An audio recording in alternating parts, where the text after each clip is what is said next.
Welcome to the podcast on North American literature, hosted by the research group Studies in American Literature and Culture from the University of Granada. Hi, I'm Mehdia, and today I'm here with Gemma to talk about her essay on the influence of Emily Dickinson's poem Because I Could Not Stop for Death on the novel by Ocean Vuong titled On Earth We're Briefly Gorgeous. Hello, Gemma. Thank you for being here. Bueno, Gemma. Sorry. It's okay. Both ways go. To Hi, Mixia. Thank you for having me. To start, I wanted to ask you, why did you choose to write this essay? Well, in terms of the content of the essay, we had to write an essay on an author, a North American author that we were studying from the 17th to the 19th century, and see the influence on an author, also North American, that more recent, like from the 20th or 21st century. So at first I wanted to study and research the influence of Emily Dickinson on Tupac. So I had chosen this poem because I couldn't stop for death, and I wanted to compare it to So Many Tears by Tupac. But when yeah, I love that. I wanted What to approach, use I wanted to use a rapper. Yeah, because it's curious because a lot of people say like rap it's not real music or it's not even but art. a lot of times it's poetry, depending on the rapper and their process. Exactly. Most rap is poetry. So I wanted to prove that. Yeah. The problem was that it wasn't Emily Dickinson influencing Tupac, but Shakespeare influencing both of them.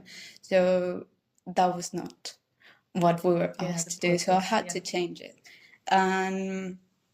So then I remember a novel that I had started last year, but I stopped reading it because I thought it was so full of content, so important. Like, it had so many details and it was so beautifully written that I wanted to take my time reading it. So I stopped because I didn't have that time. Exactly. And because I thought the language in this novel was so poetic that I remembered this novel and I said, okay, I want to actually compare a poem and a novel. So I chose this novel by Ocean Vuong. And with this, when I started researching both authors, I found it interesting. They had so many similarities when it came to the authors themselves. Like, for example, because they both innovate a lot and they use techniques that they've learned, but they change them. Like, Emily Dickinson, for example, is known to capitalize random letters or use this long dashes, and she doesn't finish her thoughts at the end of the sentence, but so that they continue in the next one. And I saw that also in Ocean Vuong. That's one of the things that I compared, but not also stylistically, but the themes that this poem and Vuong's novel touched, they were very similar. And also I wanted to do this essay because I've seen a lot of papers written on Vuong's novel that they analyze other themes that they're really important in this book, but the theme of death, for example, or like the cyclical nature of life. Could you tell us what the novel's about? Oh yeah. Maybe because he's a less known author, Oh yeah. the research on him It's is fewer.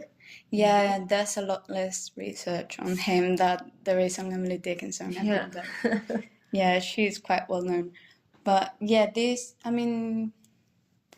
novel is kind of epistolary. It's a letter to the narrator's mother, and it's people have the wrong idea that this is autobiographical, but it's fiction, even though there are events that are based on the author's life, on Vuong's life.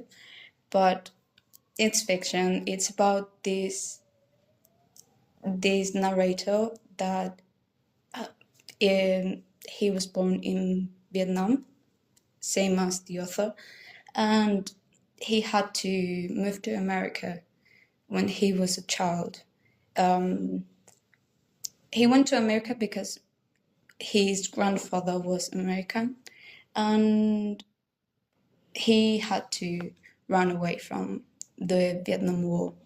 And he's called Little Dog because that's, I mean, I found it endearing that this is supposed to be like an ugly name, because people there, to their loved ones, they named them after ugly things in order to make the bad spirits not want to get close to them. That's so that's like a sign interesting. of love, like doing something Yeah. ugly.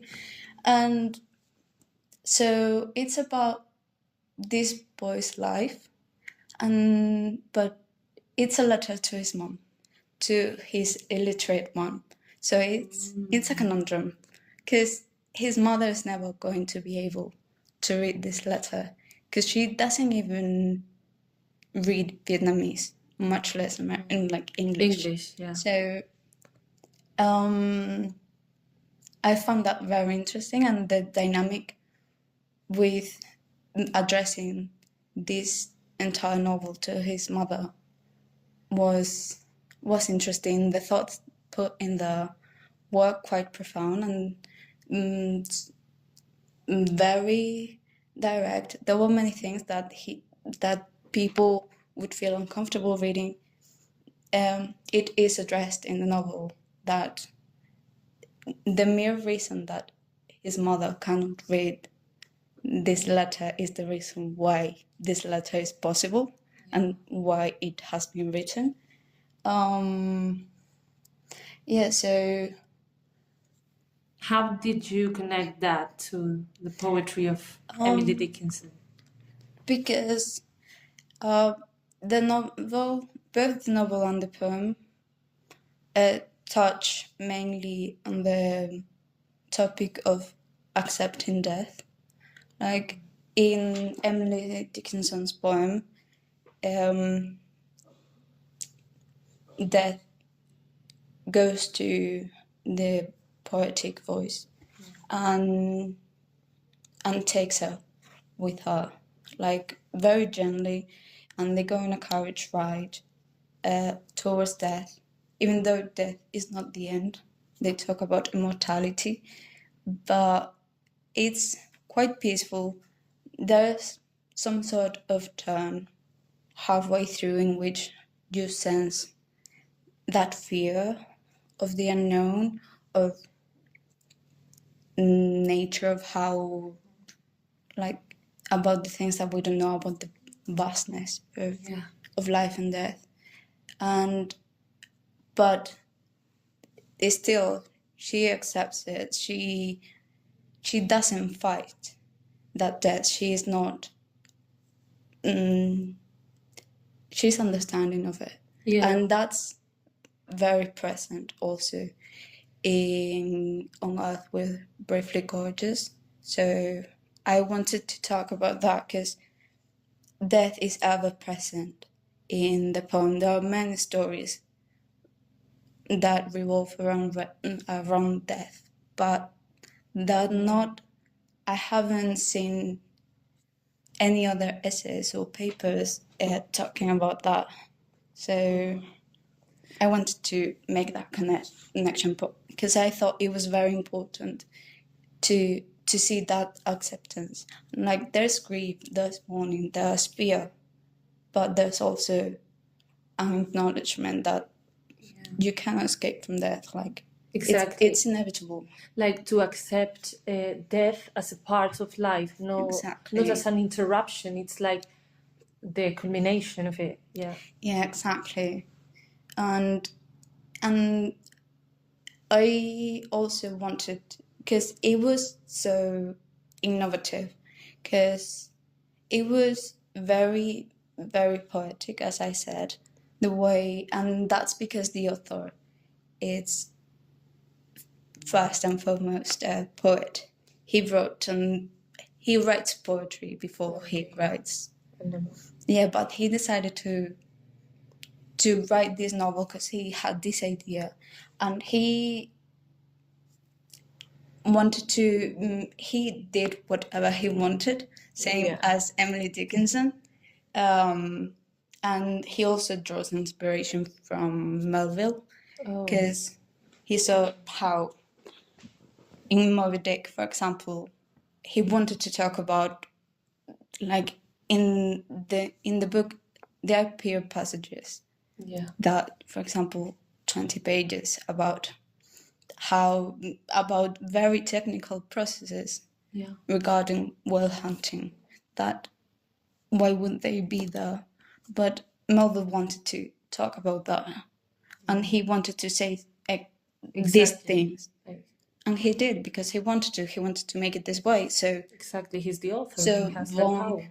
Vuong did the same thing, and they. And did you find it difficult to apply this whole idea in an essay using artificial intelligence? Oh yeah, that was a part that it took me. Like the concepts you're talking about are really deep and emotional, and I don't think like artificial devices could get there. Yeah, I did most of the analysis, and it took me a long time because I didn't want to, because first of all, we had to, what we had to do for these essays, asked ChatGPT to write it for us. So, and we could do it any way we wanted.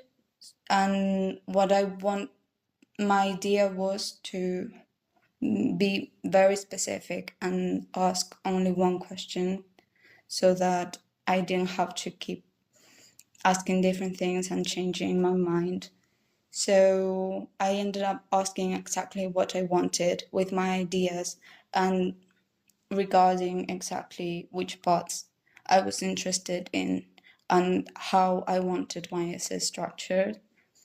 And ChatGPT did that, which, when it comes to, for example, the introduction, is fine, but like the more structural aspects of an essay, the form, or like summaries.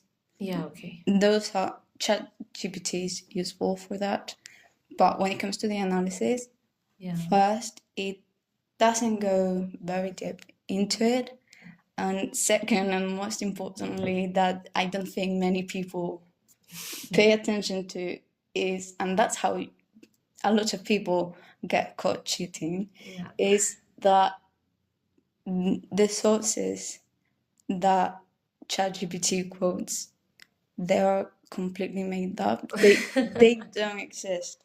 So yeah, I had to check for those, and I said that not even like there was one that existed, but it didn't talk about the things that ChatGPT told me it was talking about, and the quotes it took from the novel, they were all wrong.